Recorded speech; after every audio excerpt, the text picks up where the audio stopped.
हाथ में प्रसाद की थाली और मन में मैल। नमस्कार दोस्तों, स्वागत है आपका आपके अपने चैनल हंग्री स्पिरिट्स में। हंग्री स्पिरिट्स देख रहे सारे दर्शकों का मैं अंजू शर्मा दिल से स्वागत करती हूं। तो दोस्तों, ये रकमा की बात कर रही हूं मैं। आपने देखा कैसे रकमा बाहर खड़ी होके प्रसाद की थाली हाथ में लेके खंडेराव का इंतजार कर रही है कि ये शस्त्रशाला से बाहर आए और फिर मैं अपने मन की कड़वाहट खंडेराव के अंदर ट्रांसफर करूं और फिर इनके बीच में मन मुटाव हो खंडेराव और अहिल्या के बीच में।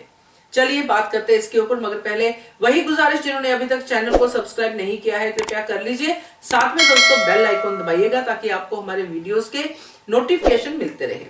वैसे तो जो रकमा है वो शुरू से ही अहिल्या के खिलाफ है। शुरू से ही उसको अहिल्या अच्छी नहीं लगती है।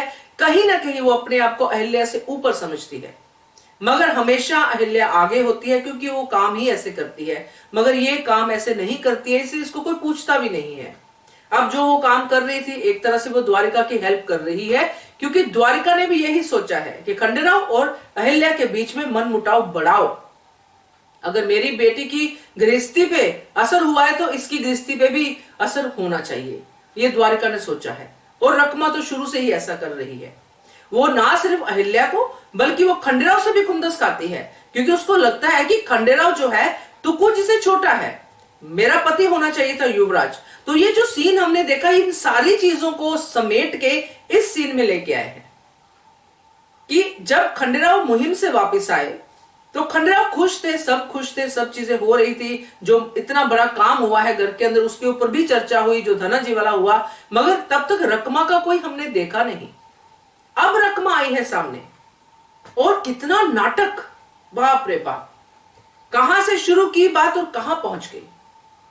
खंडेराव बहुत खुश थे कि उन्होंने बताया कि तुक्कू जी मुहिम उन्होंने कर ली है पूरी और बहुत जल्दी वापस आने वाले हैं। और फिर रकमा ने अपना जाल फेंकना शुरू किया कि मैं तो बहुत मिस करती हूं, मैं तो ये करती थी, मैं तो वो करती हूं, मैं सबसे पूछती थी, वगैरह वगैरह जो भी बोला, ताकि खंडेराव के मन में ये उत्सुकता जागे कि अहिल्या भी तो पूछती होगी और जब खंडेराव ये पूछेगा तो फिर मैं कहूंगी। क्योंकि खंडेराव ने एक क्लू दे दिया उसको शुरू में कि मेरी अहिल्या भी तो मुझे बहुत याद करती होगी, वो भी ऐसे ही पूजा पाठ करती होगी।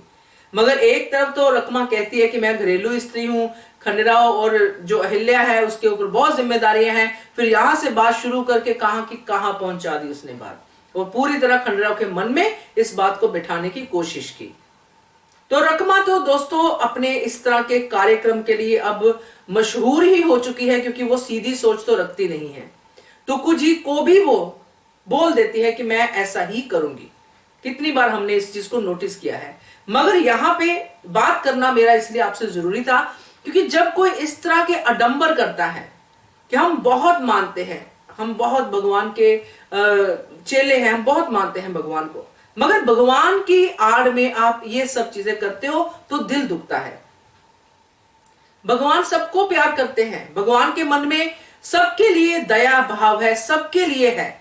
मगर जो भगवान के दया भाव को इस तरह से यूज करते हैं उनके लिए सच में बहुत क्रोध आता है। ये पहले द्वारका ने भी किया था, सीताबाई ने भी किया था, रकमा ने भी किया। तो ये मुझे अच्छा नहीं लगा।